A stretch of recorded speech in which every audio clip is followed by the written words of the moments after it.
Radha Madhava Kunja Vihari Jaya Radha Madhava Kunja Bihari Jaya Gopi Jana Vallabha Girivardhari Jaya Gopi Jana Vallabha Girivardhari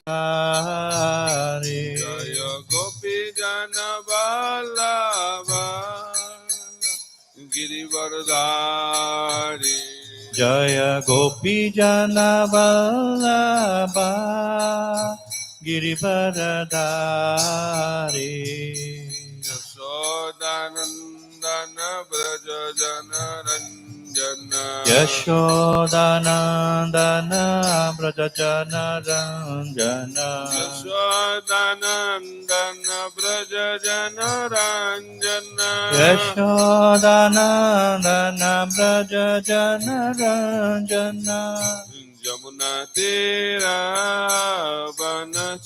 Vanachari Yamuna Tera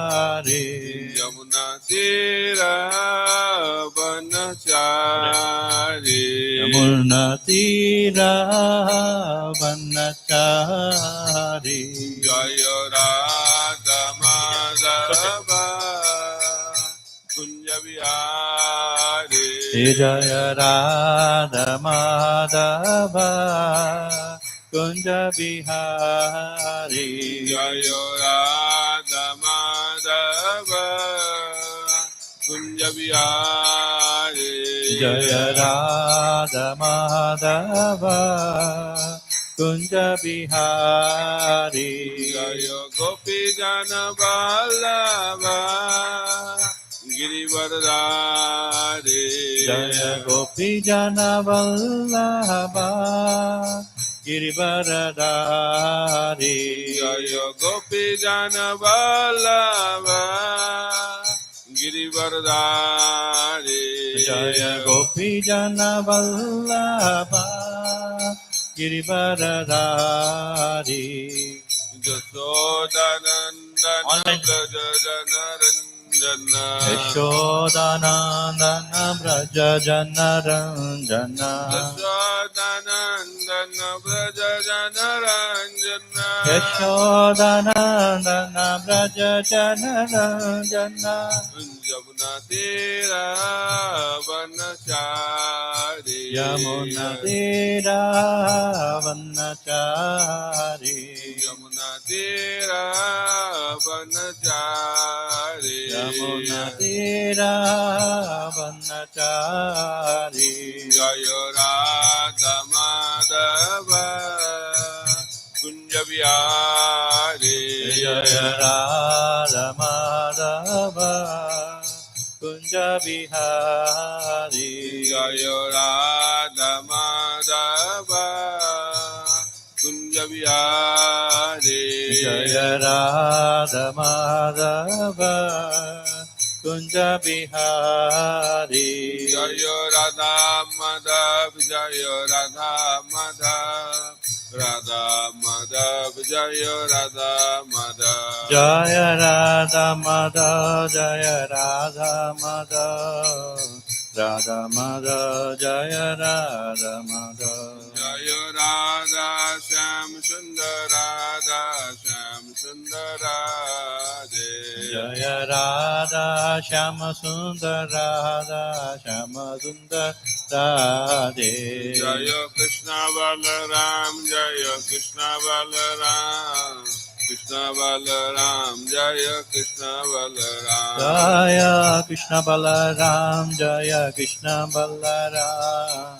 Krishna Balaram Jaya Krishna Balaram Jaya Gauranitai Jaya Gauranitai Gauranitai Jaya Gauranitai Jaya Gauranitai Jaya Gauranitai Gauranitai Jaya Gauranitai Jaya Jaya Prabhupada Prabhupada Prabhupada Prabhupada. Jaya Jaya Prabhupada, Prabhupada, Prabhupada, Jaya Jaya Prabhupada. Nitai Gaur Haribol, Haribol, Haribol, Haribol. Nitai Gaura Haribol, Haribol, Haribol, Nitai Gaura Haribol.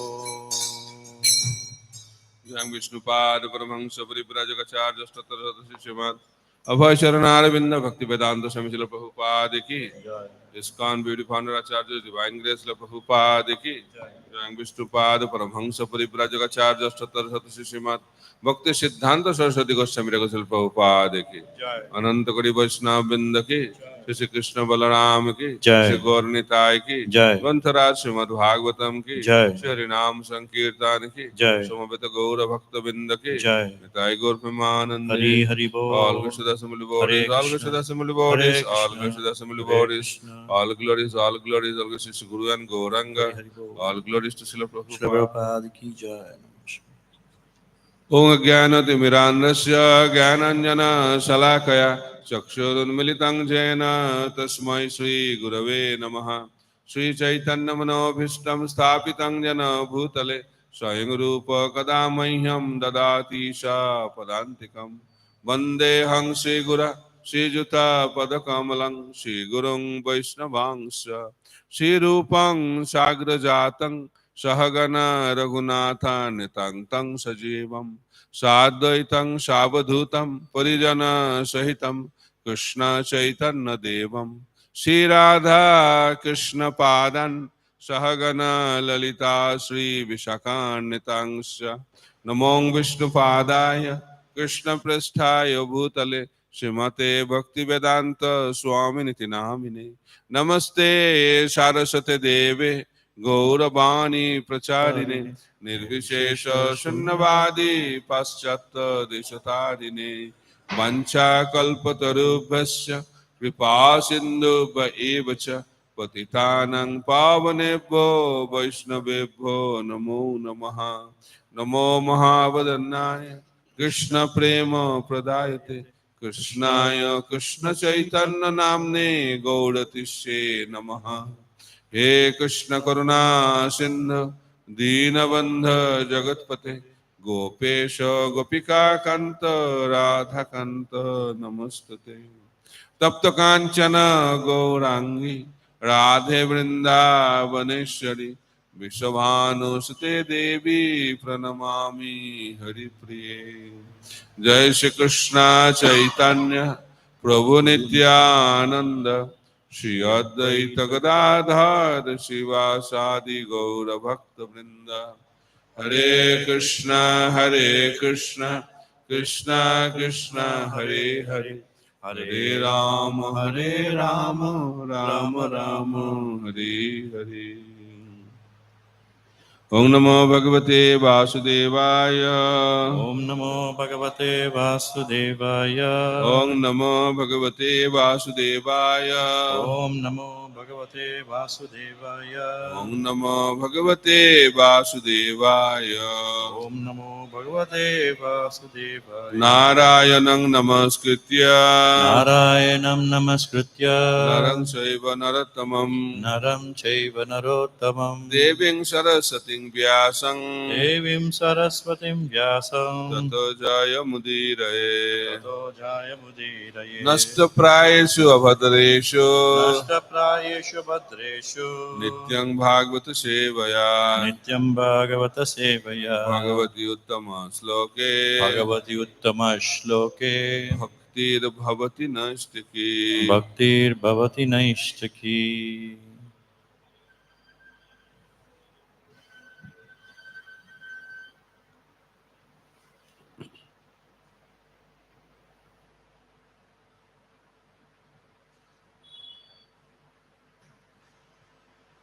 So reading from Srimad Bhagavatam, Canto 7, Chapter 5, chapter is entitled Prahlad Maharaj, the saintly son of Hiranyakashipu, text number 8. Srimad Bhagavatam காண்டம் 7 அத்தியாயம் 5 ஹிரண்யகசிபுவின் தெய்வ புதல்வரான பக்த பிரலாதன். பதம் 8. गृहमानितमाहुय प्रह्लादं दैत्यजाजकः பிரஹ்லாதம் தைஜயாஜகாः प्रशस्य श्रीकृष्णाय वाचा பிரசஸ்ய ஸ்லக்ஷ்ணனாய ச सम्पृच्छन्त सामभिः சமப்ருச்சந்த சாமபிः गृहम् आनीतम् आहूय கிருஹமானிதமாஹூய प्रह्लादं दैत्यजाजकः பிரஹ்லாதம் தைஜயாஜகாः प्रशस्य श्लक्षणाय वाचा பிரசஸ்ய ஸ்லக்ஷ்ணயா வாச समप्रच्छन्त सामभिः சமப்ரச்சந்த சாமபிः गृहम् आनीतमाहूय கிருஹமானிதமாஹூய प्रह्लादं दैत्यजाजकः பிரஹ்லாதம் தைத்யஜாஜகாः प्रशस्य श्रीकृष्णाय वाचा பிரசஸ்ய ஸ்லக்ஷ்ணயா வாச समप्रच्छन्त सामभिः சமப்ரச்சந்த சாமபிः கிருஹமானிதமாஹூய பிரஹ்லாதம் தைஜயாஜகாः பிரசஸ்ய ஸ்லக்ஷ்ணயா வாச சமப்ருச்சந்த சாமபிः கிருஹமானிதமாஹூய பிரஹ்லாதம் தைத்யயாஜகாः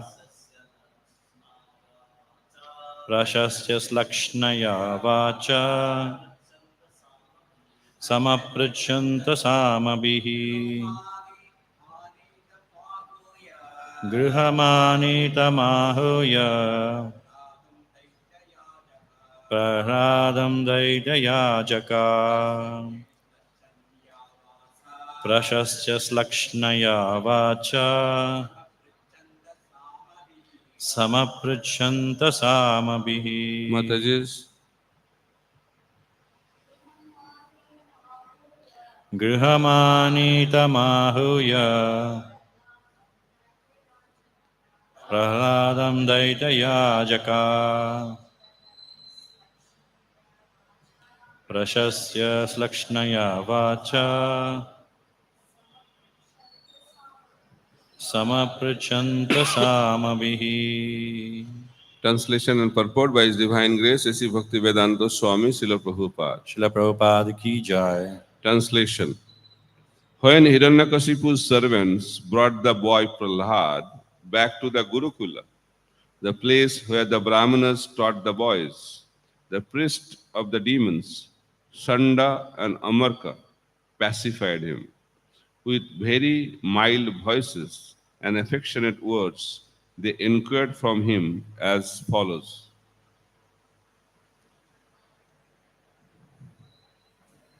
ஹிரண்யகசிபுவின் சேவகர்கள் சிறுவனான பிரஹ்லாதரை மீண்டும் குருகுலத்திற்கு அழைத்து வந்தபோது அசுர புரோகிதர்களான சண்டனும் அமர்க்கனும் அவரை சமாதானப்படுத்தினர். அவர்கள் மிகவும் மென்மையான குரல்களுடன் அன்பான வார்த்தைகளுடன் அவரிடம் பின்வருமாறு வினவினர். Purport. Sanda and Amarka, the priest of the demons, were eager to know from Prahlad Maharaj who the Vaishnavas were that came to instruct him in Krishna consciousness. Their purpose was to discover the names of these Vaishnavas. In the beginning, they did not threaten the boy because, when threatened, he might not identify the real culprits. Therefore, they very mildly and peacefully inquired as follows. பொருளுரை. Prahlada மகாராஜனுக்கு Krishna உணர்வை பற்றி உபதேசிக்க வந்த வைஷ்ணவர்கள் யார் என்பதை பிரகலாத மகாராஜாவிடமிருந்து அறிய அசுர புரோகிதர்களான சண்டனும் அமர்க்கனும் ஆவல் கொண்டனர். இந்த வைஷ்ணவர்களின் பெயர்களை கண்டுபிடிப்பதே அவர்களுடைய நோக்கமாகும். ஆரம்பத்தில் அச்சிறுவனை அவர்கள் பயமுறுத்தவில்லை. ஏனெனில் அப்படி பயமுறுத்தியிருந்தால் உண்மையான குற்றவாளிகளை அவர் அடையாளம் காட்ட மறுத்துவிடக்கூடும் அல்லவா? எனவே தான் அவர்கள் மிகவும் அடக்கமாகவும் அமைதியாகவும் பின்வருமாறு வினவினர். Hare Krishna. Hare Krishna. Because I don't know Tamil, I have to speak in English, and our Ramanipati Prabhu will translate into Tamil. எனக்கு தமிழ் தெரியாது, அந்த காரணத்தான் நான் ஆங்கிலத்தில் பேசுகிறேன். ரமணிபதி தாஸ் அவர்கள் தமிழில் மொழிபெயர்ப்பார்கள். How is the translation? Good? அவருடைய மொழிபெயர்ப்பு எப்படி இருக்கு? சரியா இருக்கா?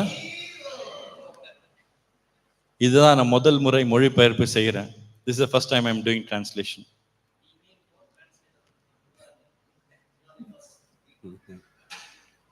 Lot of translators will be introduced now. Okay, this is a very important section of Srimad Bhagavatam, the 7th canto. இது ஒரு முக்கியமான பிரிவு ஸ்ரீமத் பாகவதத்துல 7வது காண்டம். 7th canto is fully dedicated to Prahlad Maharaj. 7வது காண்டம் Lord Nrsingadev, பிரகலாத மகாராஜும் மற்றும் நரசிங்கதேவருக்காக முக்கியமாக ஒதுக்கப்பட்ட இடம்.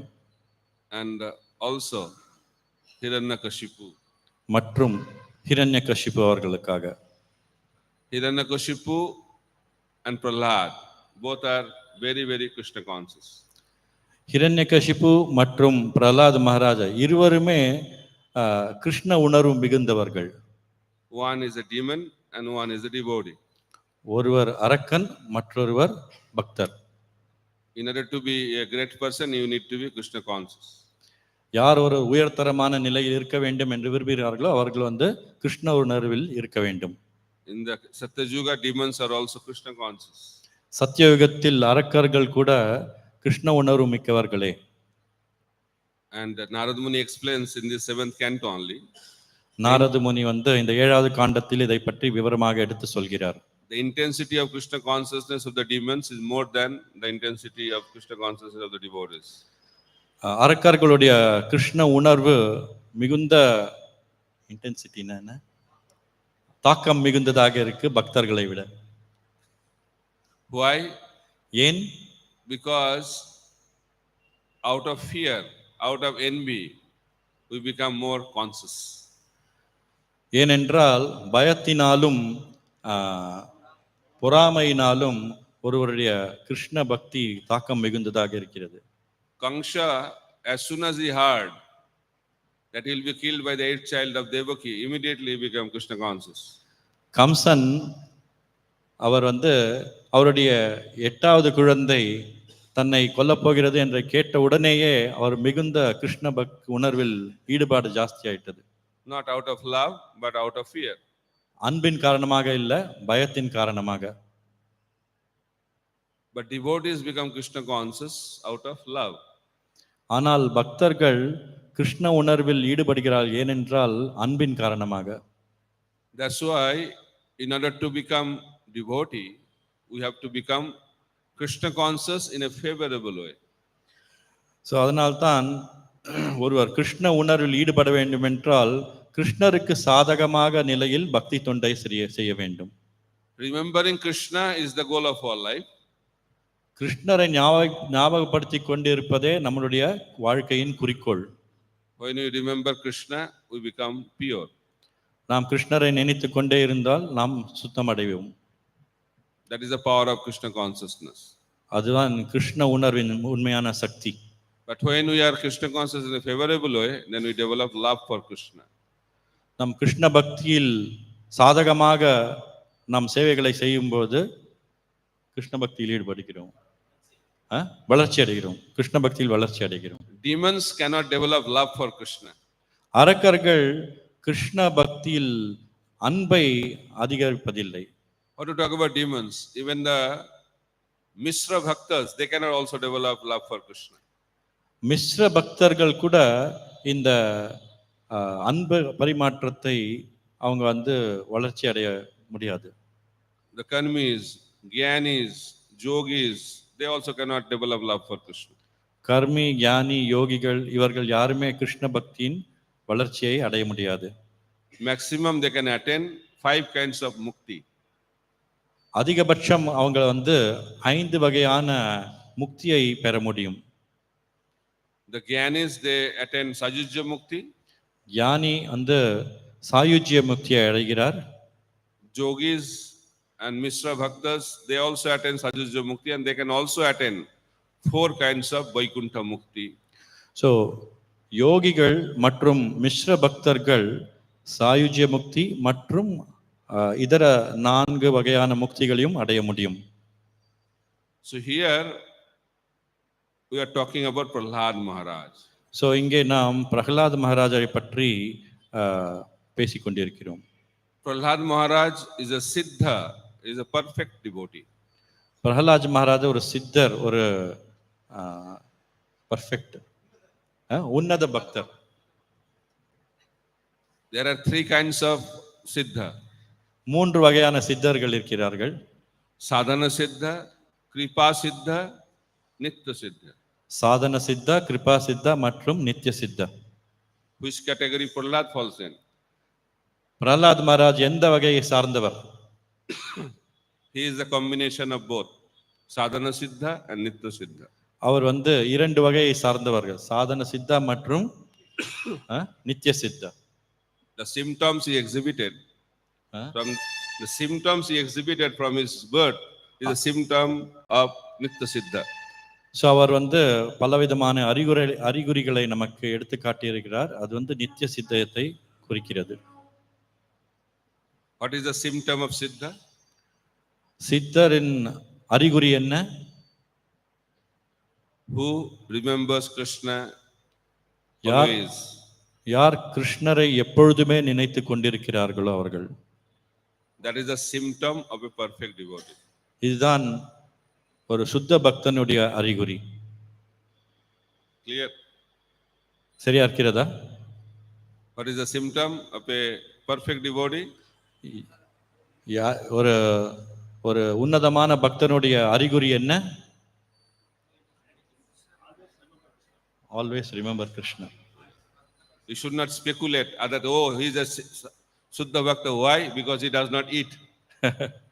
ஸோ ஒருத்தர் வந்து கற்பனையாக நான் நினைத்துக் கொள்ளக்கூடாது, யார் ஒரு சுத்த பக்தன் என்றால் அவர் சாப்பிடுவதில்லை, அதனால் அவர்கள் சுத்த பக்தர் என்று கற்பனையாக நாம் நினைத்துக் கொள்ளக்கூடாது. He is a Suddha Bhakta because he sings so wonderfully. அவர் சுத்த பக்தர் ஏனென்றால் அவர் ரொம்ப அருமையாக பாடுகிறார். He is Suddha Bhakta because he does not sleep. அவர் சுத்த பக்தர் ஏனென்றால் அவர் தூங்குவதில்லை. These are not the real symptoms of Suddha Bhakta. இதெல்லாம் உண்மையான அறிகுறிகள் கிடையாது தூய பக்தனா இருக்கிறதுக்கு. Because one Brahmana entered into Srivas Angan during Mahaprabhu's Kirtan. Mahaprabhu கீர்த்தனம் ஸ்ரீவாஸ் அங்கத்துல கீர்த்தனம் செய்யும் போது ஒரு பிராமணர் உள்ள நுழைந்தார். And Mahaprabhu was expressing that I am not feeling ecstasis today.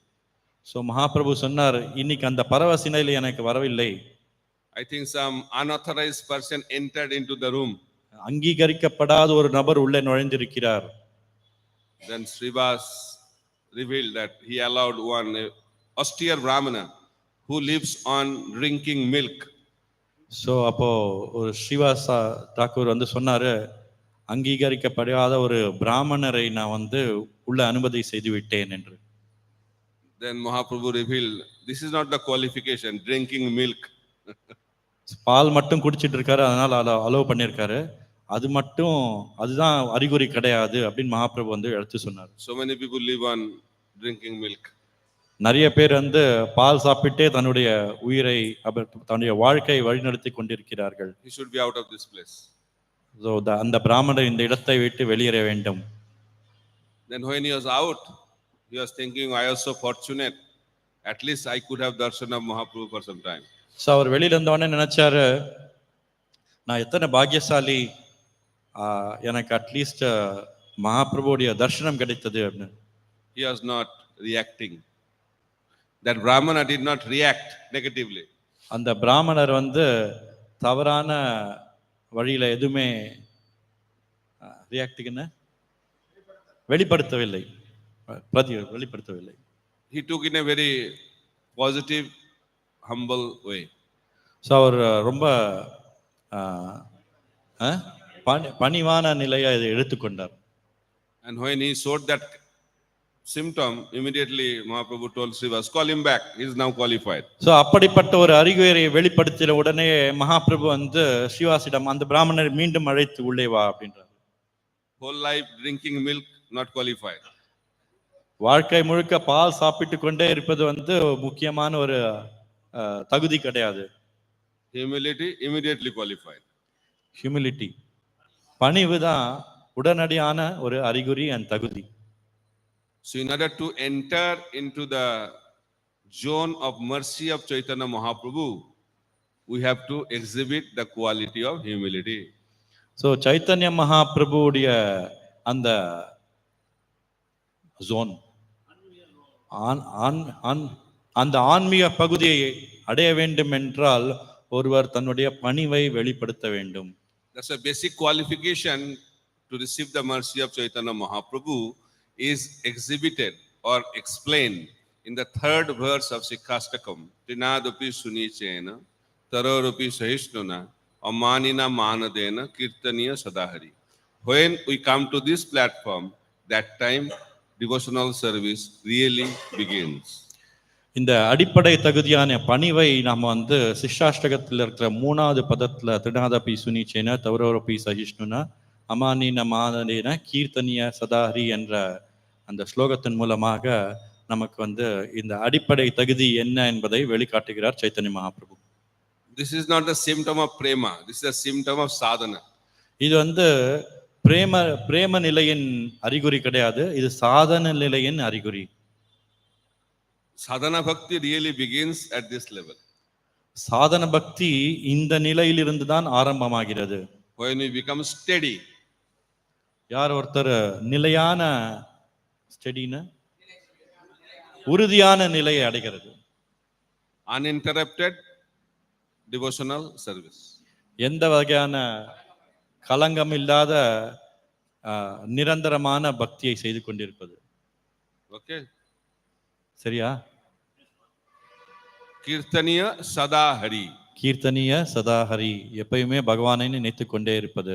சதா means what? சதா என்றால் என்ன? Always. Always means what? எப்பயுமே, எப்பொழுதும், 24 hours a day. 24 மணி நேரம் ஒரு நாளுக்கு. That is a symptom of a real sadhaka. அதுதான் சாதகனுடைய உண்மையான அறிகுறி.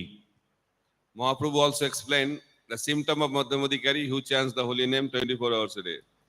மகாபிரபு சொல்லியிருக்கிறார், ஒரு மத்தியம அதிகாரியின் அறிகுறி என்னவென்றால் அவர் 24 மணி நேரம் ஹரிநாம ஜபம் செய்து கொண்டே இருப்பாராம். Somehow managing 16 rounds, symptom of Kanishta Adhikari.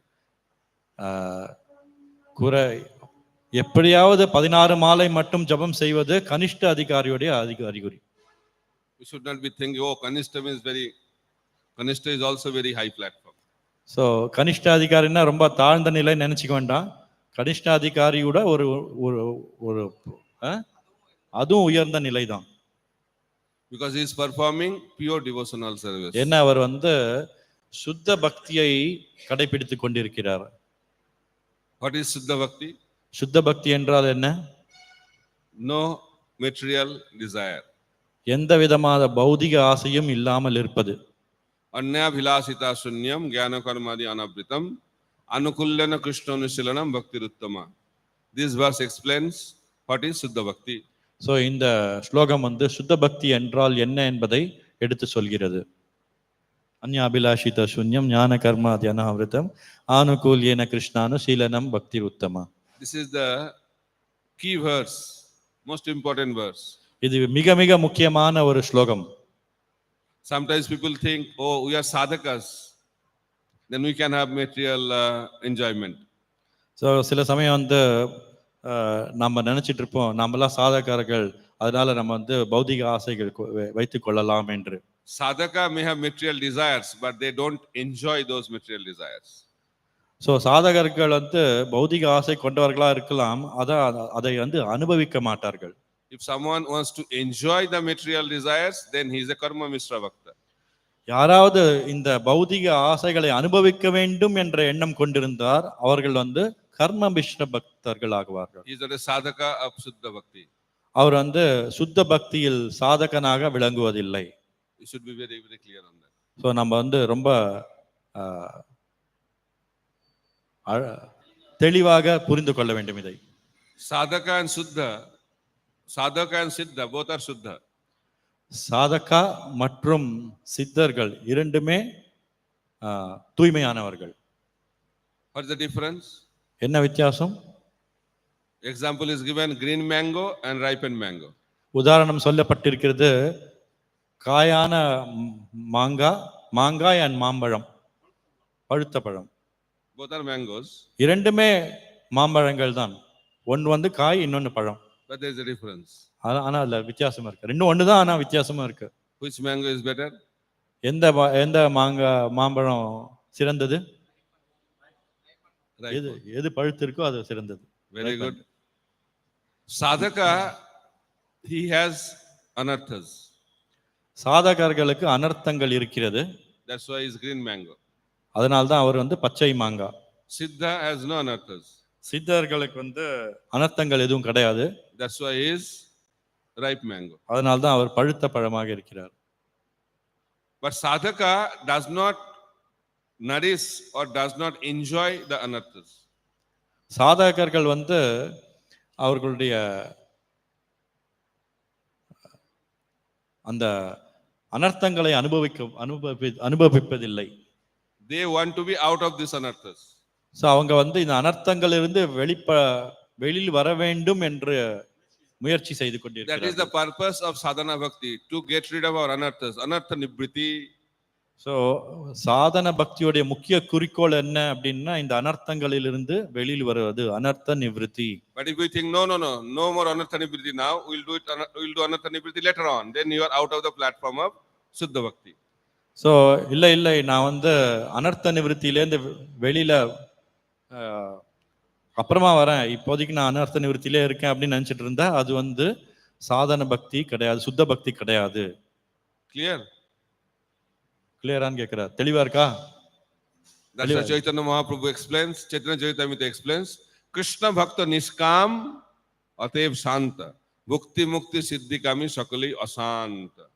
So Chaitanya Mahaprabhu Chaitanya சரிதாமிரத்தில் சொல்லியிருக்கு, Krishna Bhakta Niskam Atev Santa. Krishna Bhaktas, the symptom of Krishna Bhakta is that he free from all material desires. So ஒரு சுத்த பக்தனுடைய அறிகுறி என்ன என்றால் பௌதிக ஆசைகளிலிருந்து விடுபட்டு இருப்பவர்கள். Then we can become peaceful. அப்பதான் ஒருத்தர் அமைதியான நிலையை கடைபிடிக்க முடியும். If you are not peaceful means desires. அமைதியா இல்லைன்னா நமக்கு பௌதிக ஆசைகள் இருக்கிறது என்று அர்த்தம். It can be gross and it can be subtle. அது வந்து சூக்ஷ்மமாகவும் இருக்கலாம், ஸ்தூலமாகவும் இருக்கலாம். Kanaka Kamini, Pratishtha Vagini, Chariya Cheje, Saita Vaishnav.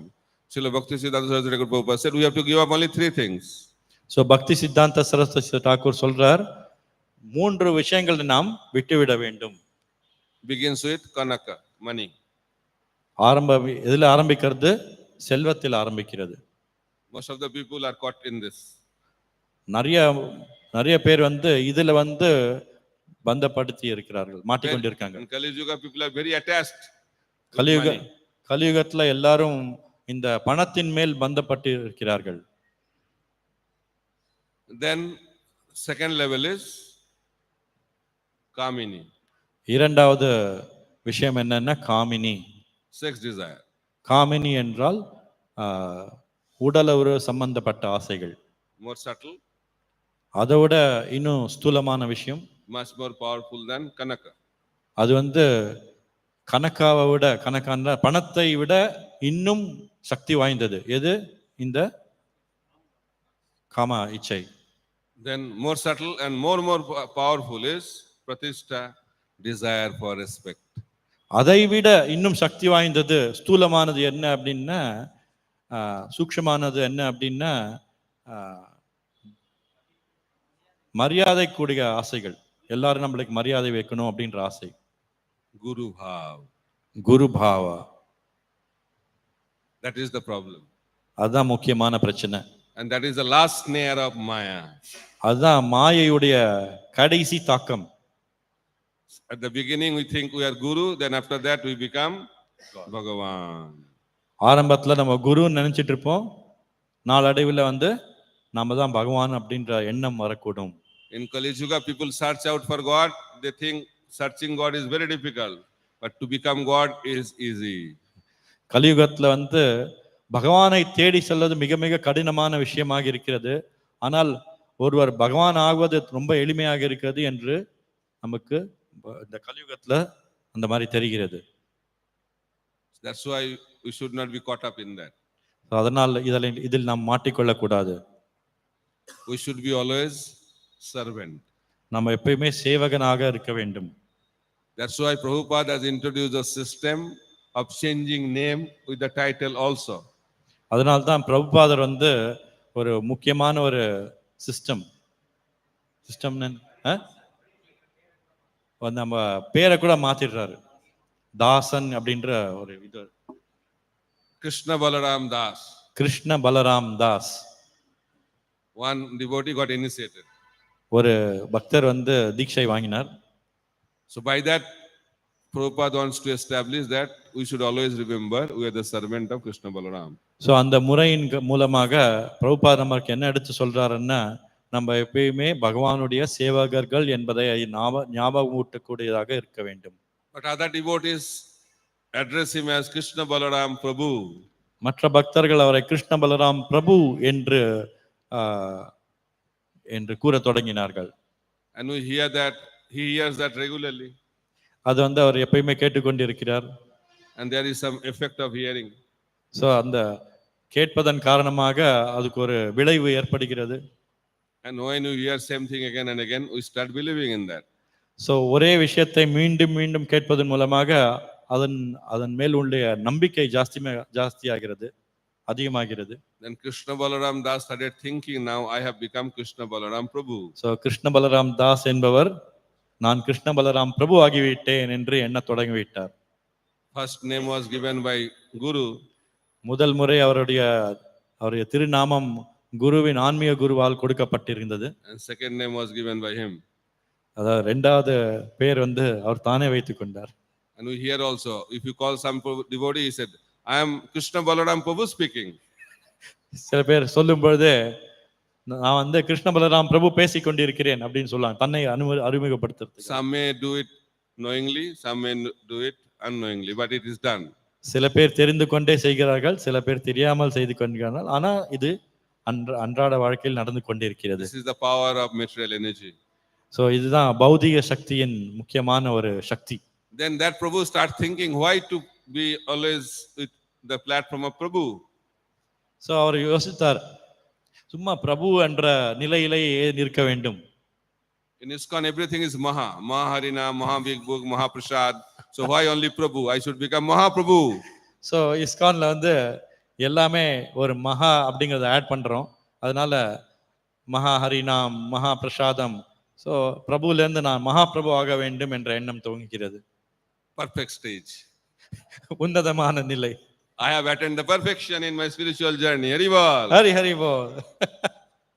Das to Prabhu to Mahaprabhu. தாசிலிருந்து பிரபு மற்றும் மகாபிரபு என்ற உன்னத நிலை.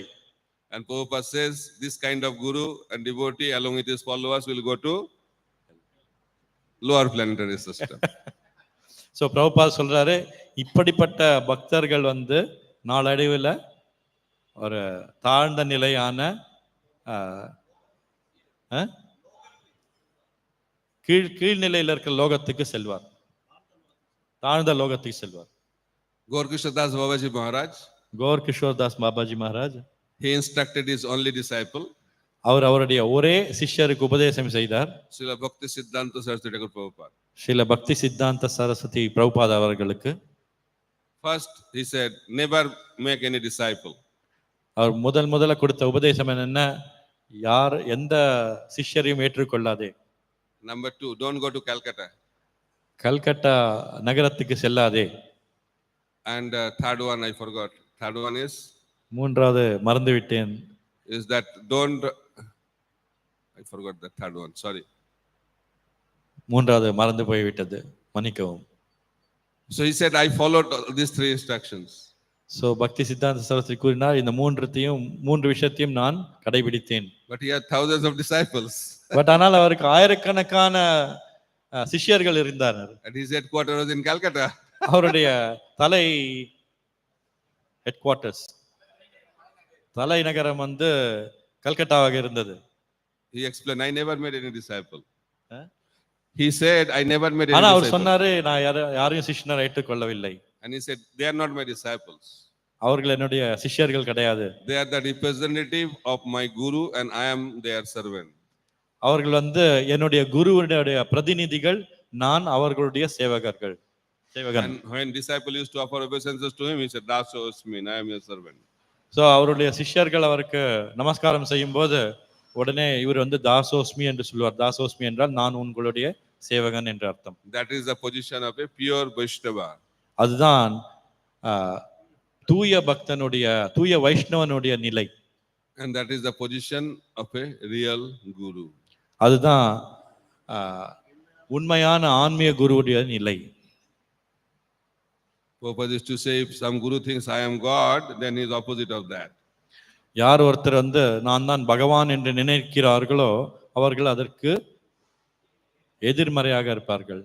Worship intoxication is very powerful intoxication. Worship intoxication. Worship intoxication. Worship intoxication. வழிபாட்டு போதை என்பது வந்து மிக மிக மோசமான போதை.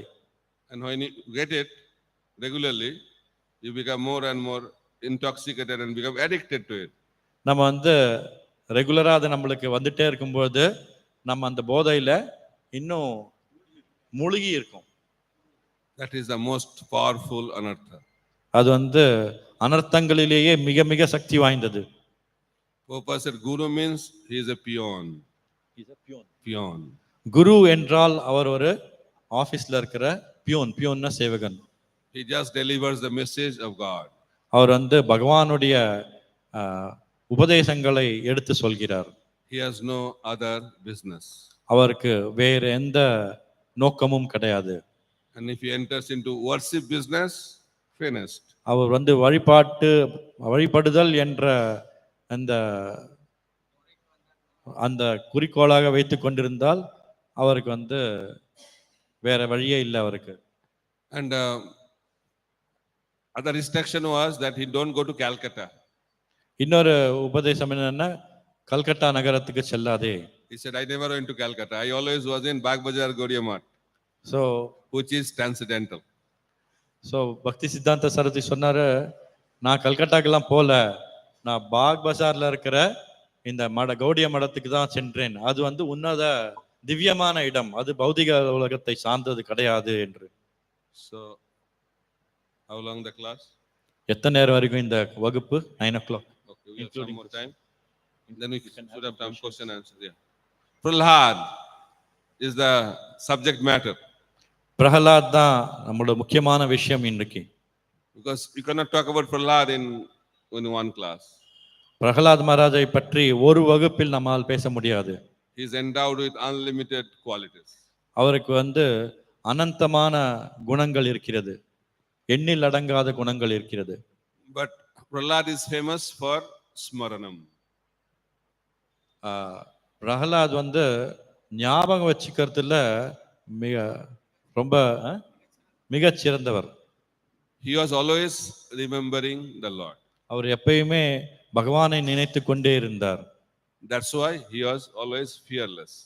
அதனால்தான் அவருக்கு பயம் என்ற எண்ணமே கிடையாது. ஏன்னா எப்பயுமே பகவானையே நினைத்து கொண்டிருந்தார். Simple formula to become fearless.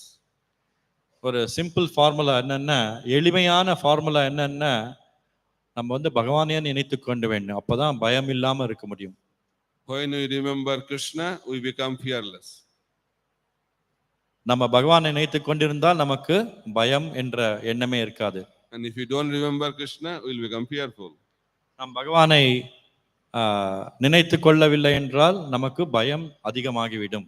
It is explained in Chaitanya Charitamrita. If one remembers Chaitanya Mahaprabhu, very, very difficult subject matter or difficult things will become very, very easy. So Chaitanya சரிதாமிரத்தில் சொல்லப்பட்டிருக்கிறது, யார் ஒருவர் சைத்தன்ய மகாபிரபுவை நினைத்து கொண்டே இருக்கிறார்களோ அவர்களுக்கு மிக மிக கஷ்டமான விஷயங்களும் ரொம்ப எளிமையாகிவிடும் என்று. And if you don't remember Mahaprabhu, easy things become very, very complicated and difficult. So நம்ம சைத்தன்ய மகாபிரபு நினைக்கவில்லை என்றால் எளிமையான விஷயங்கள் கூட ரொம்ப வந்து கஷ்டமாக நம்மளுக்கு தோணும். So Prahlad was fearless. So Prahlad Maharaj வந்து பயமே இல்லாதவன் இருந்தார். And he became pure devotee so அவர் வந்து தூய பக்தனாக இருந்தார். before he took birth. அவர் பிறப்பிற்கு முன்னாடியே தூய பக்தராக இருந்தார். As a sadhaka, he received Krishna consciousness in the womb of his mother. So அவருடைய அன்னையின் கர்ப்பப்பையிலிருந்தே அவருக்கு வந்து கிருஷ்ண பக்தி அவருக்கு கிடைத்தது. அதனால் அவர் கர்ப்பப்பையிலிருந்தே அவர் சாதகனாக விளங்கினார். So Prahlad Maharaj classroom was his mother's womb. So அவருடைய வகுப்பு எங்க அப்படின்னு கேட்டிங்கன்னா அவருடைய அன்னையின் கர்ப்பப்பை தான் அவருடைய வகுப்பு, class room. So Krishna consciousness does not depend on any material facilities.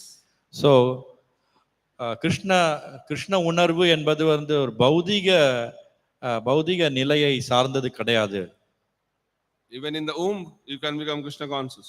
கர்ப்பப்பையில் கூட ஒருத்தர் வந்து கிருஷ்ண உணர்வை அடைய முடியும். Prahlad became Krishna conscious, but his mother could not become. Prahalad Maharaj Krishna உணர்வை எழுதினார், ஆனால் அவருடைய அன்னையால் அதை அடைய முடியவில்லை.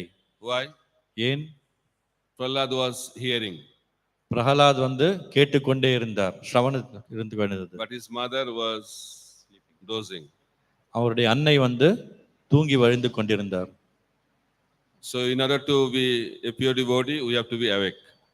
ஸோ யார் ஒரு சுத்த பக்தனாக இருக்க வேண்டும் என்று ஆசைப்படுகிறீர்களோ எல்லாரும் வந்து எழுந்த நிலையில் இருக்க வேண்டும், தூங்கக்கூடாது. If we sleep, Lord will disappear. நாம் தூங்கிவிட்டோம் என்றால் பகவான் நம்மிடத்திலிருந்து வெளியேறி விடுவார். Ayodhya-vasis, they followed Lord Ram. அயோத்தியவாசிகள் பகவான் ராமச்சந்திரனை அவர்கள் பின்பற்றினர். At night, they are sleeping. இரவு நேரத்தில் தூங்கிக் கொண்டிருந்தனர். When they are sleeping, Lord Ram left them behind. அவர் தூங்கிக் கொண்டிருந்த நிலையில் இருக்கும் பொழுது பகவான் ராமச்சந்திரர் அங்கிருந்து கிளம்பி விட்டார். If we sleep, Lord will disappear. நாம தூங்கினோன்னா பகவான் மறைந்து விடுவார். That's why intelligent devotees, they don't sleep. அதனால்தான் புத்திசாலியான பக்தர்கள் தூங்க மாட்டார்கள். Prabhupada says, pure devotee never sleeps. சில பிரபுபாத் சொல்றாரு, தூய பக்தர்கள் எப்பவுமே தூங்க மாட்டார்கள். By hearing that, we sleep. நம்ம அதை கேட்ட உடனே தூக்கம் வருது நம்மளுக்கு. Thinking that it will never happen. அதை நினைச்சிட்டு இருக்கோம், இது நம்மளுக்கு இந்த மாதிரி எதுவுமே நடக்காது என்று. When that day will come, somebody asked Prabhupada, how we can be Krishna conscious during sleeping? So யாரோ ஒருத்தர் வந்து கேட்டாரு பிரபுபாதர் கிட்ட, நாம வந்து தூங்கிய நிலையில் எப்படி கிருஷ்ண உணர்வில் இருப்பது என்று. Prabhupada recommended, please try to become Krishna conscious when you are awake. So பிரபுபாதருக்கு பதில் சொன்னார், முழித்திருக்கும் போது கிருஷ்ண பக்தியில் இருப்பதற்கு உண்டான முயற்சிகளை மேற்கொள் என்று. We sleep during japa, நம்ம ஜபம் செய்யும் போது தூங்குகிறோம், but we want to become Krishna conscious during sleeping. ஆனா நம்ம வந்து தூங்கிய நிலையில் இருக்கும்போது கிருஷ்ண உணர்வை எழுத வேண்டும் என்று நினைத்துக் கொண்டிருக்கிறோம். We have lofty desires. We have lofty desires. நம்மளுக்கு வந்து மிகப்பெரிய ஆசைகள் இருக்கிறது. But it is said, first deserve, then desire. First வந்து நம் தகுதியை அடைய வேண்டும், அதன் பிறகு ஆசையை வளர்த்து கொள்ள வேண்டும். First step is to be awake. முதல் நிலை என்ன என்றால் எழுந்திருப்பது. Keep your eyes open. கண்களை திறந்த நிலையில் இருக்க வேண்டும். Keep your ears open. காதுகளை திறந்த நிலையில் வைத்துக் கொண்டு Keep இருக்க your வேண்டும். heart open. ஹிருதயத்தை திறந்த நிலையில் வைத்துக் கொண்டிருக்க வேண்டும். During japa and Bhagavatam class. ஜபம் செய்யும் போது மற்றும் ஸ்ரீமத் பாகவத்தை கேட்கும் போது. That is the basic minimum qualification. அதுதான் அடிப்படை குறைந்தபட்ச தகுதி. Come to the basics. அடிப்படை நிலையை அடைய வேண்டும். But Prahlad is beyond all this. So Prahalad Maharaj இதையெல்லாம் அப்பாற்பட்டவர். He is perfect. அவர் வந்து உன்னத நிலையில் இருப்பவர். Because he was remembering, he is still remembering Lord Nrsingadev 24 hours a day. ஏனென்றால் அவர் 24 மணி நேரம் பகவான் ஸ்ரீ நரசிங்க தேவரை தியானித்துக் கொண்டே இருந்தார். And another symptom of pure devotee, he sees the Lord everywhere and all the time. இன்னொரு அறிகுறி என்ன என்றால் தூய பக்தர் வந்து எல்லா இடத்திலும் எப்பயுமே பகவானை அவர் பார்க்கிறார். One time seeing is not a symptom of a Shuddha Bhakta. ஒருமை பார்ப்பது மட்டும் ஒரு தூய பக்தனுடைய அறிகுறி கிடையாது. Dhruva Maharaj also saw. Dhruva Maharaj also saw. துருவ மகாராஜும் பகவானை பார்த்தார். But after that, அதுக்கப்புறம் he had to go through a lot of practices அவர் வந்து பலவிதமான பயிற்சிகளை மேற்கொள்ள வேண்டியிருந்தது. because he was a Karma Mishra Bhakta. ஏன்னா அந்த சமயத்துல ஒரு மிஸ்ர பக்தனாக இருந்தார். That's why he is in Dhruva Loka. அதனால தான் அவர் வந்து துருவ லோகத்துல இருக்கார். That is the power of desires. அதுதான் ஆசையின் சக்தி. That's why Mahaprabhu is warning us not to desire anything material. அதனால தான் சைத்தன்ய மகாபிரபு நமக்கு வந்து ஒரு வார்னிங்னா என்ன சொல்றது, எச்சரிக்கிறார், எல்லா விதமான பௌதிக ஆசையிலிருந்தும் விடுபட்டு இருக்க வேண்டும் என்று. So Prahlad became pure devotee as a sadhaka and also is the eternally liberated soul from spiritual world. Both the personalities combined together appeared as Prahlad. So Prahalad Maharaj வந்து ஒரு சாதக பக்தராக இருந்தார் மற்றும் அவர் நிரந்தரமான பகவானுடைய சேவகனாக இரண்டும் சேர்ந்த நிலையில் அவர் வந்து அவதரித்திருக்கிறார். That's why people are not able to understand how come Prahlad knows all these things. அதனால்தான் மக்களுக்கு சரியாக விளங்குவதில்லை எப்படி பிரஹ்லாதனுக்கு இதெல்லாம் தெரிந்திருக்கிறது என்று. Because he knows eternally. So ஏனென்றால் அவர் நித்தியமான நிரந்தரமாக இதெல்லாம் அவருக்கு தெரிந்திருக்கிறது. He is a liberated soul. அவர் வந்து முக்தி அடைந்த ஆத்மா. So that's why Prahlad's character is very, very important. அதான் பிரஹ்லாத் மகாராஜுடைய குணாதிசயங்கள் மிக மிக முக்கியமானது. Opposite to Prahlad is Hiranyakashipu. அதற்கு நேர் எதிர்மறையாக இருப்பவர் ஹிரண்யகசிபு. Hiranya means gold. ஹிரண்யா என்றால் தங்கம், கசிப்பு என்றால் Kashipa means soft bed. கசிப்பு என்றால் மென்மையான மெத்தை. So Hiranyakashipu means embodiment of money and sex life. Hiranyakashipu என்றால் அவர் செல்வம் மற்றும் காம உணர்ச்சியை உருவமாக கொண்டவர். And he also wanted to be God. அவர் வந்து பகவானாக வேண்டும் என்ற ஆசையும் இருந்தது. So he had all lofty desires. எல்லாம் உயர்ந்த நிலையான எண்ணங்களை கொண்டவர். He had unlimited wealth. அவருக்கு வந்து எண்ணிக்கையற்ற செல்வம் இருந்தது, அளவற்ற செல்வம் இருந்தது. And he had unlimited opportunities and facilities for sex enjoyment. அவருக்கு வந்து அளவற்ற வாய்ப்புகள் வந்து கிடைத்திருந்தது இந்த காம இச்சையை பூர்த்தி செய்து கொள்வதற்காக. And he was God. ஆனா அவர் பகவானா இருந்தார். Narad Muni used to say everybody accepted Hiranyakashipu as God. எல்லாருமே ஹிரண்யகசிபு பகவான் என்றதை ஒப்புக்கொண்டனர். And Narad Muni said, I also used to glorify Hiranyakashipu as God. Narada முனி சொல்கிறார், நானும் வந்து ஹிரண்யகசிபுவை புகழ்ந்திருக்கிறேன் நீ பகவான் என்று. Hiranyakashipu Bhagavan ki jai. Hiranyakashipu பகவானுக்கு. No. That was the power of Hiranyakashipu. அதுதான் ஹிரண்யகசிபுவுடைய Very, சக்தி. very powerful. மிக மிக சக்தி வாய்ந்தவர். But Prahlad, his own son, 5 years old son, was not accepting Hiranyakashipu as God. ஆனால் பிரஹ்லாத் மகாராஜர் 5 வயதை எட்டியவர். அவர் வந்து ஹிரண்யகசிபுவை பகவான் என்று ஏற்றுக்கொள்ளவில்லை. By becoming popular, you cannot change the truth. Popular மிகுந்த பிரபலம் அடைந்த நிலையில் வந்து ஒருத்தர் பகவான் என்று சொல்ல முடியாது. Everybody accepted Hiranyakashipu as God. Means he has become God? No, he is not God. எல்லாரும் ஹிரண்யகசிபுவை பகவான் என்று ஏற்றுக்கொண்டனர். ஆனால் அவர் பகவான் ஆகிவிட்டாரா? இல்லை.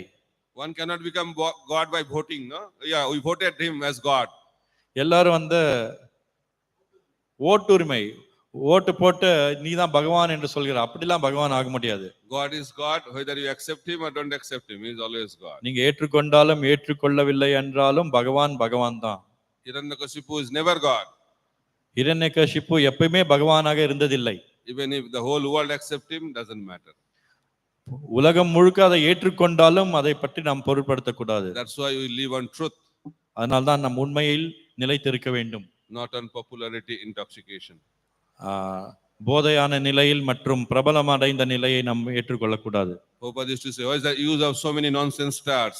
One moon is enough. So Prabhupad சொல்கிறார், அளவற்ற நட்சத்திரங்களை பற்றி நாம் கவலைப்படுவதில்லை, நமக்கு தேவை ஒரு நிலா. And he said, if I make one pure devotee, my mission is successful. So Prabhupad சொல்றாரு, நான் ஒரு தூய பக்தனை உருவாக்கினால் என்னுடைய இந்த நிறுவத்தின் இந்த இந்த இயக்கத்தின் முயற்சி வெற்றி அடைந்து விட்டது என்று. One Prahlad could change the whole world. Prahlad Maharaj ஒருவர் மற்றும் உலகத்தையே மாற்ற முடியும். We need Prahlad. நமக்கு பிரஹலாதர் தேவை. We don't need Hiranyakashipu. நமக்கு ஹிரண்யகசிபு தேவையில்லை. Hare Krishna, Hare Krishna, Hare Krishna, Krishna Krishna, Hare Hare, Hare Rama, Hare Rama, Rama Rama, Hare Hare. ஏதாவது கேள்விகள் இருக்கிறதா?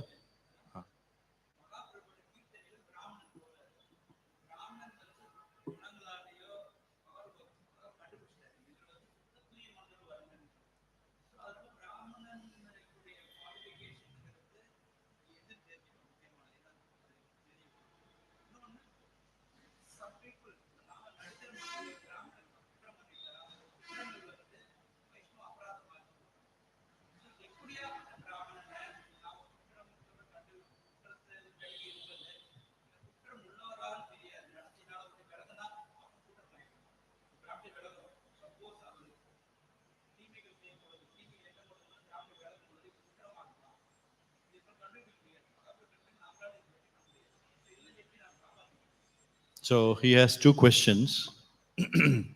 The first question is, you have explained that in the ecstatic kirtan when Mahaprabhu was doing in Shiva Sangan, one Brahmana entered and then he was sent out of that place. So Prabhu wants to know, what was the qualification based on which he was brought back, correct? That's the first question. Because he was very austere Brahmana. So அவர் மிகுந்த தவம் மேற்கொண்ட ஒரு பிராமணனாக இருந்தார். It's a very good qualification. அது ஒரு முக்கியமான தகுதி. But not qualified in Mahaprabhu Sankirtan movement. ஆனா மகாபிரபுடைய சங்கீர்த்தன் இயக்கத்துல அவர் தகுதி பெறவில்லை. How he was brought back? What quality he had based on which he was brought back into the... He became humble. So அவர் பணிவான நிலையை அடைந்த காரணத்தினால் அவர் மீண்டும் அழைக்கப்பட்டார். People in this world are very proud. So இந்த பௌதிக உலகத்துல எல்லாருமே proud,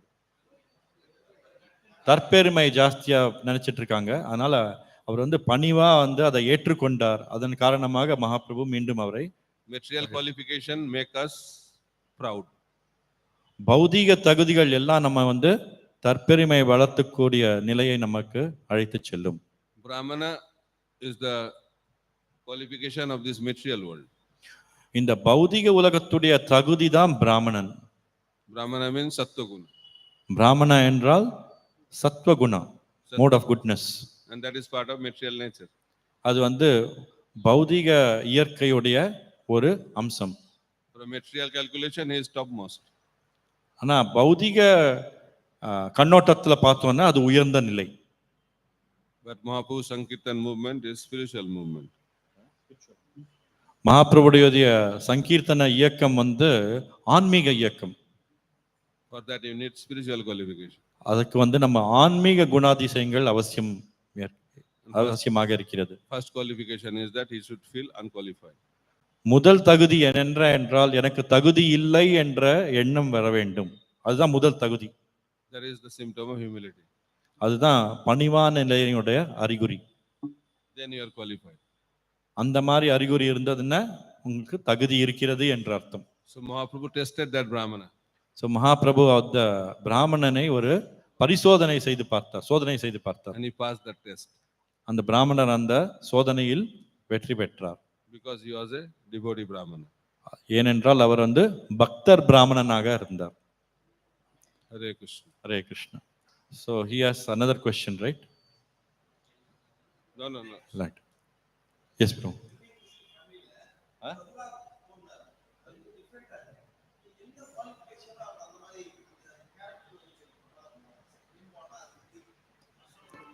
So Prahlad Maharaj appeared in the family of Asuras. Why he has to appear in the family of Asuras? Very good question. என்ன special, what is the special reason for him to appear in the family of asuras? நல்ல கேள்வி அப்படின்னு மகாராஜ் சொல்றாரு. He appeared because of the desire of the Supreme Personality of Godhead. பகவானுடைய ஆசையின் காரணமாக அவர் அசுரகுலத்தில் தோன்றினார். Prahlad is controlled by the Lord directly. Prahalad Maharaj பகவான் நேரடியான கண்காணிப்பில் இருக்கிறார். Prahalad Maharaj He has not taken birth because of karma. அவர் கர்ம விளைவுகளின் காரணமாக அவர் ஜன்மத்தை மேற்கொள்ளவில்லை. Prahlad is beyond karma. Prahalad கர்மத்தை எல்லாம் அப்பாற்பட்டவர். So one reason. There are other reasons also. So மற்ற காரணங்களும் இருக்கிறது. Hiranyakashipu was Krishna conscious. Hiranyakashipu Krishna உணர்வு மிகுந்தவர். That's why he had to get a Krishna conscious child. அதனால்தான் அவருக்கு கிருஷ்ண உணர்வு மிகுந்த ஒரு மகன் குழந்தையாக பிறந்தார். That's why Prahlad was born. அதனால்தான் பிரஹ்லாத் மகாராஜ் பிறந்தார். Even if you are a demon, if you are Krishna conscious, you will get devotee child. நம்ம அசுரனாக இருந்தாலும் கூட நாம் கிருஷ்ண உணர்வில் இருந்தால் நமக்கு கிருஷ்ண உணர்வுடன் குழந்தைகள் பிறக்கலாம். Even if someone is devotee during conception, if he is not Krishna conscious, he will not get devotee child.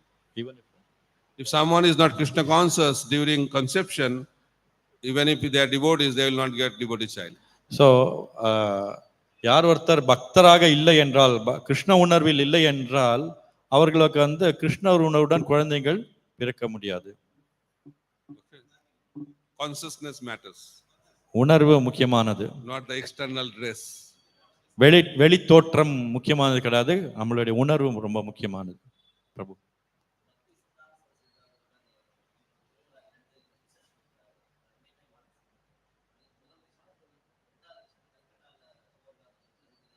சொன்னாரு மகாராஜ் அது தெய்வீகமான நிலை. அந்த பாக் பஜார் மடம் தெய்வீக நிலையில இருந்ததுனால அது பௌதிக உலகத்துக்குள் அது வரதில்லை. It's in the transcendental level.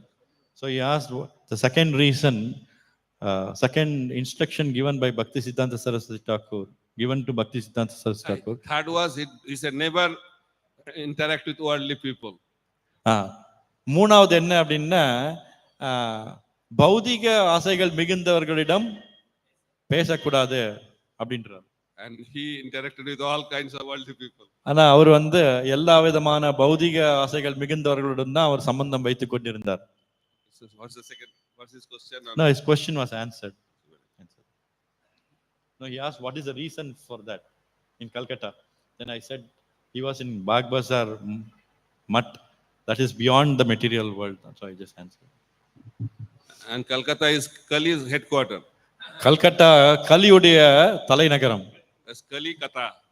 கலிகட்டா. No, I'm just explaining why it is Kali's headquarter. அது ஏன் கலியோடைய தலைநகரமா இருந்தது அப்படிங்கறத Maharaj explain And that's our parampara. அதான் நம்மளுடைய பரம்பரை. Nityananda Prabhu started with Jagai and Madhai. Nityananda பிரபு ஜகாய் மகதாய் என்ற இடத்திலிருந்து ஆரம்பித்தார். Srila Bhaktivedanta Saraswati Thakur started in Calcutta. பக்தி சித்தாந்த சரஸ்வதி தாக்கூர் கல்கட்டாவில் ஆரம்பித்தார். And Srila Prabhupada started in Bauri, the Kali's headquarter of the world. So Srila பிரபுபாதர் பௌரி என்ற அமெரிக்காவில் பௌரி என்ற இடத்தில் ஆரம்பித்தார். அது கலியுகத்தோட உலக தலைநகரம். அது The great acharyas preached in the most difficult place. So பெரிய பெரிய ஆச்சாரியர்கள் மிக கடினமான இடத்திலிருந்து பிரச்சாரத்தை ஆரம்பித்தார். Somebody asked Prabhupada, why you went to America? Other people went to Europe.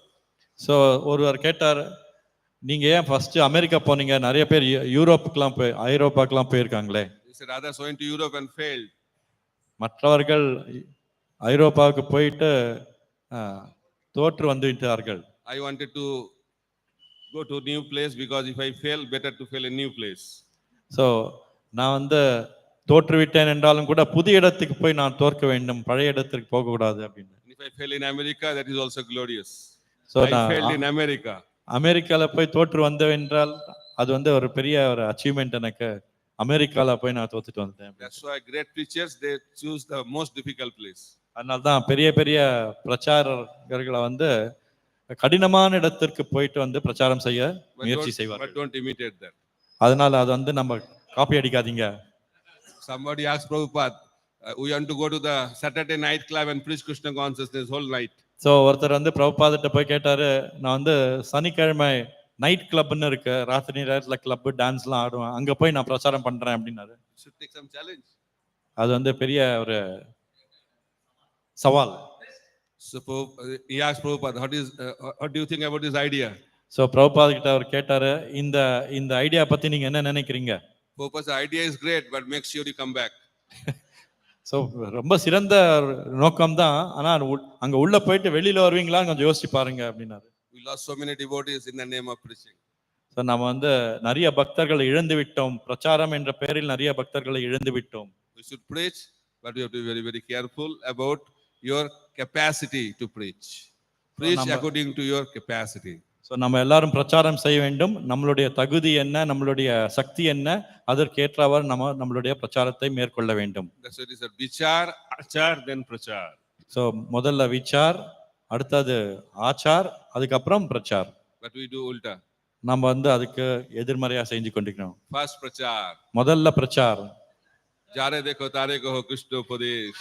யாரை தேக்கோ தாரே கோ கிருஷ்ண, யாரை பார்த்தாலும் Guru பிரச்சாரம் hoy jata. First become guru, then disciple. முதல்ல குரு ஆயிடுங்க, அதுக்கப்புறம் வந்து சிஷ்யனாகுங்க. In this Kali Yuga, all want to become guru. So No place for the disciple.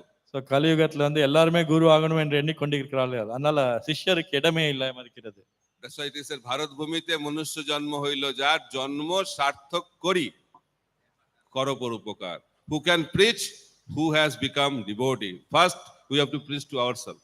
So முதல்ல நம்ம வந்து நமக்கே நம்ம பிரச்சாரம் செய்து கொள்ள வேண்டும், அதை சரியான முறையில் கடைபிடிக்க வேண்டும், அதுக்கப்புறம் நம்ம மற்றவர்களுக்கு பிரச்சாரத்தை செய்ய வேண்டும். Srila Bhaktivedanta Saraswati Thakur Prabhupada warned those who are not preaching, those who are not practicing properly, don't listen Krishna Katha from them.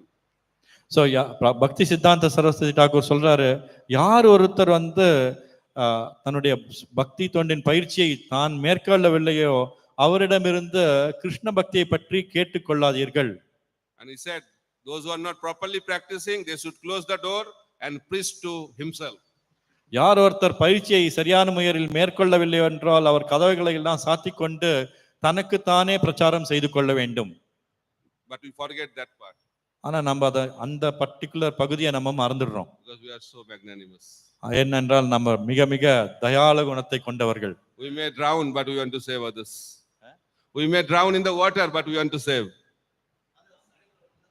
நாம தண்ணிக்குள்ள விழுந்துட்டோம், அப்புறம் மத்தவங்களை வந்து காப்பாத்த நினைக்கிறோம். If you don't know how to swim, நம்மளுக்கு நீச்சல் தெரியவில்லை என்றால் and become compassionate, someone is drowning, மற்றவர்கள் மேல் நம்ம வந்து இரக்கம் கொண்டு அவங்க மூழ்க போகிறார்களே என்ற இரக்கத்தை and கொண்டு jump into the water, நம்ம நீர் தண்ணியில வந்து குதிச்சிட்டோம்னா, in the name of compassionate heart, அந்த கருணை என்ற பெயரில் வந்து நம்ம அதுக்குள்ள தண்ணிக்குள்ள குதிச்சிட்டோம்னா நீச்சல் தெரியாம what will happen? என்ன ஆகும்? Both will die. ரெண்டு பேருமே இறந்து விடுவோம். That is the power of preaching. அதுதான் பிரச்சாரத்துடைய சக்தி. ஆச்சாரம் இல்லாம பிரச்சாரம் பண்ணா அதோடைய சக்தி இதுதான். Hare Krishna. ஹரே கிருஷ்ணா.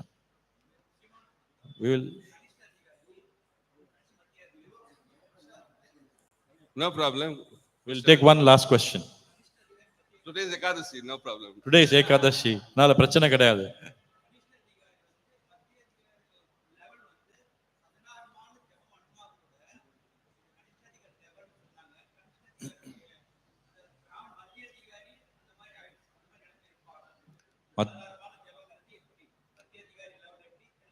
மகாராஜ் சொன்னாரு, மத்தியம அதிகாரி லெவல்ல இருக்கிறவங்க 24 மணி நேரம் ஜெபம் செஞ்சுட்டு கொண்டிருப்பாங்க அப்படின்னு. ஆனா கனிஷ்ட அதிகாரி வந்து 16 மாலை ஜெபம் பண்ணா போறோம்னு நினைக்கிறவங்க அப்படின்னு Maharaj. So he said, Kanishta Adhikari chant 16 rounds. What is the level for Madhyama Adhikari? I said, According to, there is different description of Kanishta, Madhyama and Uttama. So பலவிதமான விளக்கங்கள் இருக்கிறது கனிஷ்டா, மத்தியமா, உத்தமா என்ற நிலைகளை விவரிப்பதற்காக. Mahaprabhu said 3 levels of Vaishnavas in Jagannath Puri. Jagannath புரியில மகாபிரபு வந்து வைஷ்ணவர்கள் 3 விதமாக விளக்கப்பட்டிருக்கிறார். who chants One time. the holy name, not one time, who chants, maybe 16 round one time, he chants, he is a Vaishnava. So யார் ஒருத்தர் வந்து ஹரிநாம ஜபத்தை மேற்கொண்டிருக்கிறார்களோ அவர்கள் வைஷ்ணவர்கள். Bhakti Saraswati Thakur said that is a Kanishta platform. So பக்தி சித்தாந்த சரஸ்வதி தாக்கூர் சொல்றாரு அது வந்து கனிஷ்ட நிலை. Then he said, who chants the holy name of the Lord 24 hours a day, he is a Madhyama. யார் ஒருத்தர் ஹரிநாம ஜபத்தை 24 மணி நேரம் ஜபம் செய்து கொண்டே இருக்கிறார்களோ அவர்கள் வந்து மத்தியம நிலையில் இருக்கிறார்கள் என்று. And Uttama is one, by seeing someone, if someone feels inspired to chant the holy name, is the Uttama Vaishnava. So உத்தம நிலை எது என்றால் ஒருவரை பார்த்தவுடன் நமக்கு ஜபம் செய்ய வேண்டும் என்ற உற்சாகம் பெருகுகிறது, அது வந்து உத்தம நிலை. நமக்கு இல்லை, அவங்களுக்கு. அவங்கள பார்த்தோடனே இப்போ குருமராஜ் வந்த உடனே நம்ம வந்து ஒரு எனர்ஜி எக்ஸ்ட்ரா எனர்ஜி வந்து ஜபம் செய்யணும் அப்படின்றோம். அவர் வந்து jokingly say in ISKCON everybody is Uttamadhikari. So ஒரு ஜோக்கா சொல்லணும்னா எல்லாருமே உத்தம அதிகாரி நிலை என்று சொல்லலாம். Because when we preach and walk around, people say Hare Krishna. So நாங்கள் பிரச்சாரம் செய்யும்போது நம்ம எப்படி நடந்து போயிட்டு இருக்கும்போது எல்லாரும் சொல்லுவாங்க ஹரே கிருஷ்ணா அப்படின்னு சொல்லுவாங்க. So it's symptom of Uttamadhikari, no? So அதனால வந்து நம்ம உத்தம அதிகாரி என்ற நிலையை அணிந்திருக்கிறோம்ல. So Prabhupada's mercy, we can preach Krishna consciousness. So பிரபுபாதையின் கருணையின் காரணமாக நம்ம வந்து பிரச்சாரத்தை கிருஷ்ண உணர்வு பிரச்சாரத்தை மேற்கொள்ளலாம். என்ன பிரபுபாதர் வந்து கிருஷ்ண உணர்வு பிரச்சாரம் செய்து கொண்டிருக்கிறார். We are just instruments. நாம வந்து ஒரு கருவியாக விளங்குகிறோம். Hare Krishna. You said about Achar Prachar and then you said about Vichar. Can you say something about Vichar? Vichar means you have to study, you have to know the conclusions of Shastra. So Vichar என்றால் நம்ம சாஸ்திரங்களின் நுணுக்கங்களை படித்து தெரிந்து கொள்ள வேண்டும். If you only practice without knowledge, you become sentimental. So நம்ம வந்து ஞானம் இல்லாம பயிற்சி மட்டும் செய்து கொண்டிருந்தால் அது வந்து சென்டிமெண்டல் அப்படின்னா உணர்ச்சி வசப்படக்கூடியதாக இருக்க வேண்டும். Practice should have the backup of proper transcendental knowledge. யார் ஒருத்தர் பயிற்சி செய்யறாங்களோ அவங்க வந்து அது பின்னணியில வந்து நமக்கு வந்து இந்த ஞானம் இருக்க வேண்டும். திவ்யமான ஞானம், ஆன்மீக ஞானம் இருக்க வேண்டும். It's not that what we do, why we do. So why we do will come to know from Shastra. So என்ன செய்கிறீர்கள் என்று முக்கியம் கிடையாது, எதற்காக செய்கிறீர்கள் என்றது முக்கியம். அந்த எதற்காக செய்கிறோம் என்பது வந்து சாஸ்திரங்களின் மூலமாக நாம் தெரிந்து கொள்ள வேண்டும். That's why those who are expert devotees, they are very expert in the conclusion of Shastra. யார் ஒருத்தர் அந்த எக்ஸ்பர்ட்னா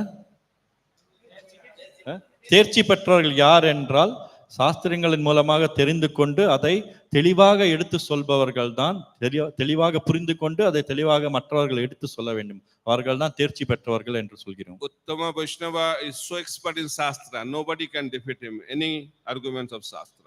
So உத்தம வைஷ்ணவர்கள் சாஸ்திரத்தில் மிகுந்த தேர்ச்சி பெற்றவர்கள், அவரை யாரும் தோற்கடிக்க முடியாது சாஸ்திரங்களின். Shraddha and conviction is very very powerful. So அவர்களுடைய கன்விக்ஷன் திடமான உறுதி, அதை யாரும் வந்து தோற்கடிக்க முடியாது. Little lower is Madhyama. அதற்கு விட கொஞ்சம் தாழ்ந்த நிலையில் இருக்கிறவங்க மத்தியம அதிகாரி. But they should also be very very learned in Shastra.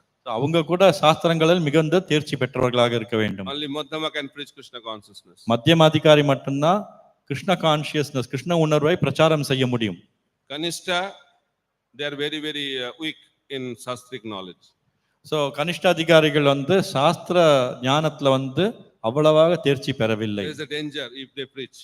So அவங்க வந்து பிரச்சாரம் பண்ணா அது வந்து அபாயகரமான நிலையை ஏற்படுத்தும். Because they can be influenced by opposing philosophy and they will change the path of devotional service. So அவர்கள் பிரச்சாரம் செய்ய ஆரம்பித்தால் வேற யாராவது வந்து எதிர்மறையாக ஏதாவது பிரச்சாரம் செஞ்சாங்கன்னா உடனே அவங்க ஒத்துக்கொள்ளக்கூடிய நிலை ஏற்படும்.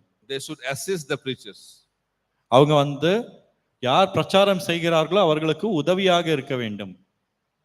Okay. Hare Krishna. Okay. Here's a question. Last question. We'll conclude. So many last. He has raising hand for a long time. Okay.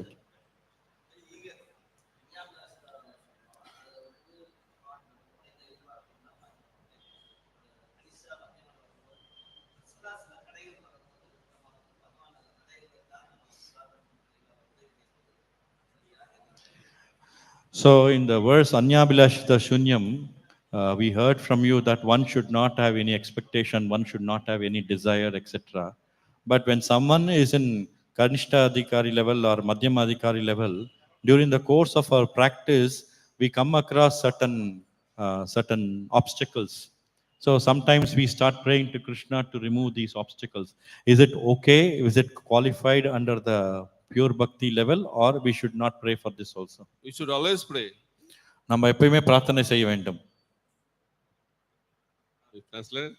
We should always pray to the Supreme Personality of Godhead to be free from anarthas. நம்ம வந்து அனர்த்தங்களிலிருந்து வெளிவர வேண்டும் என்ற பிரார்த்தனை எப்பொழுதுமே நாம் மேற்கொள்ள வேண்டும் பகவானிடத்தில். We cannot be free from anarthas by our own endeavor only. நம்மளுடைய முயற்சியின் மட்டுமே நாம் வந்து அனர்த்தங்களிலிருந்து வெளிவர முடியாது. Some Prabhupada disciple asked Prabhupada, when I can be free from lusty desires?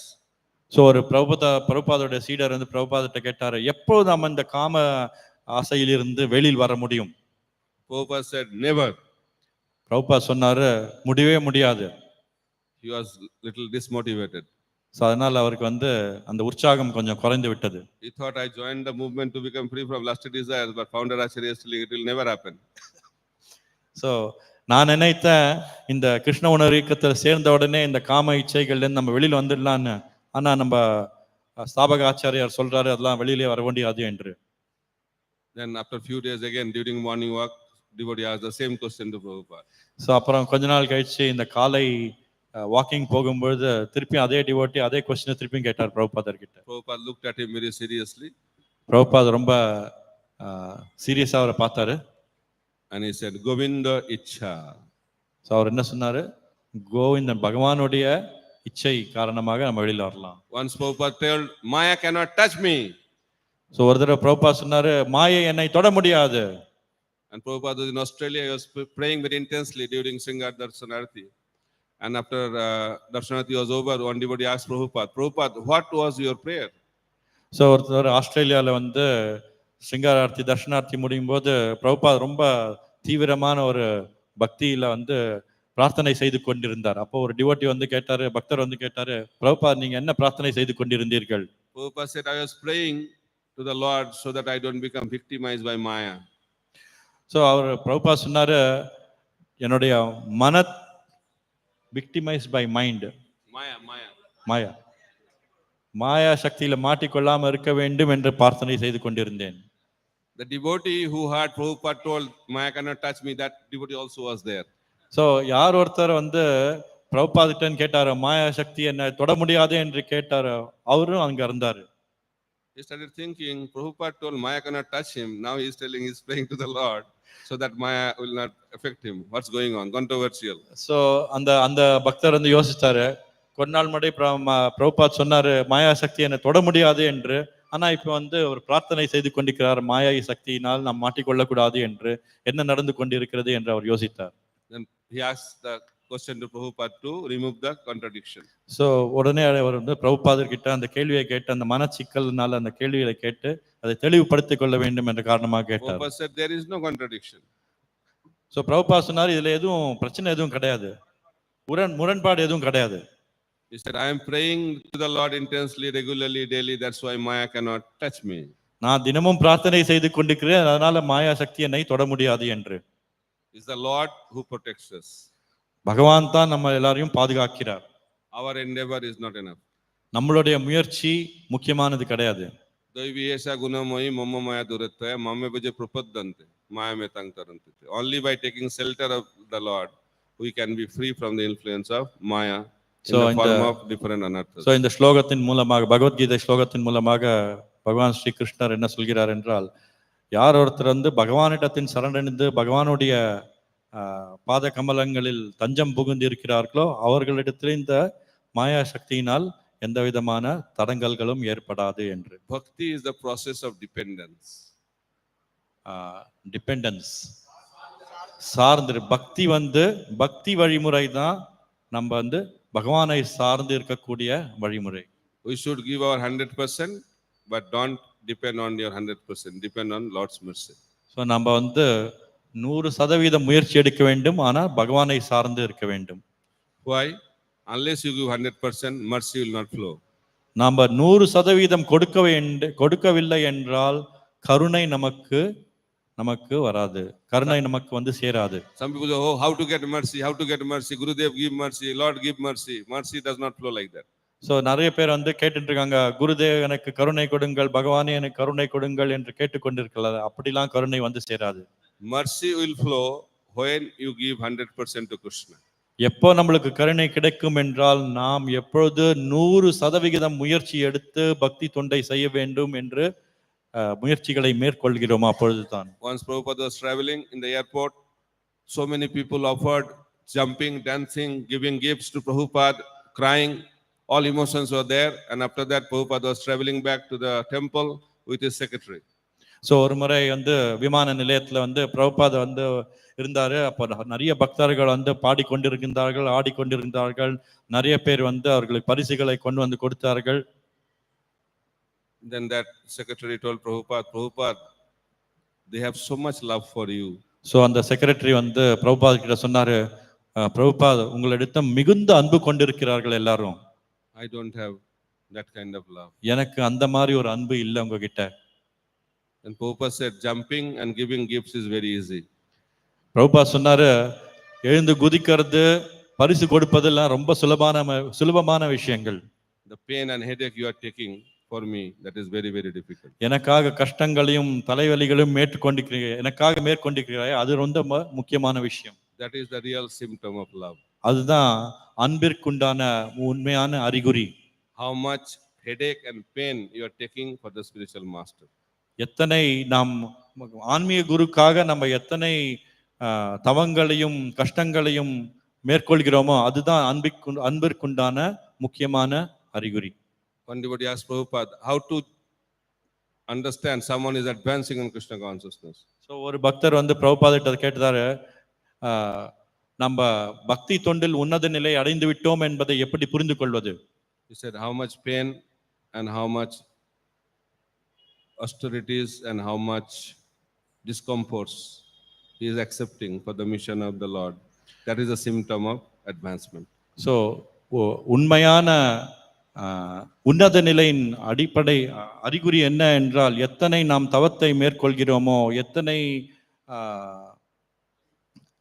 கஷ்டங்களை மேற்கொள்கிறோமோ, எத்தனை வலிகளை தாங்கிக் கொள்கிறோமோ அதை பொறுப்பட்டு இருக்கிறது.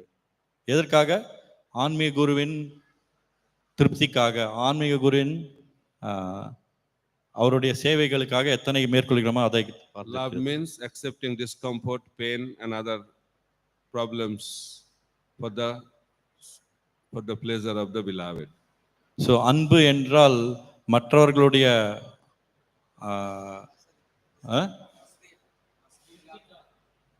மற்றவர்களுடைய திருப்திக்கு, ஆன்மீக குருவுடைய திருப்திக்காக மேற்கொள்ளப்படும் தவங்கள், வலிகள் இதை சார்ந்து இருக்கிறது. That is the symptom of love. அதுதான் அன்பிற்குண்டான அறிகுறி. Real love. உண்மையான அன்பு. Thank you. ஹரே கிருஷ்ணா. நன்றி. श्रीमद् भागवतम ग्रंथराज की जय। इस होलनेस भक्ति प्रचार परिव्रजा का स्वामी महाराज की जय। जगत गुरु शिला प्रभुपाद की जय। गौर प्रेमानंदे हरि हरि बोल। वांछकल्पतरुभ्यश्च कृपा सिन्धुभ्येव च पतितानां पावनेभ्यो वैष्णवेभ्यो नमो नमः. I am extremely sorry for not translating properly. எல்லாரும் என்ன மன்னிக்கணும், என்னோட டிரான்ஸ்லேஷன் ஃபர்ஸ்ட் டைம் டிரான்ஸ்லேட் பண்ணிட்டு இருக்கேன். எல்லாரையும் டாலரேட் பண்ணதுக்கு ஹரே கிருஷ்ணா. கஷ்டத்தை மேற்கொண்டேன். I undertook some pain.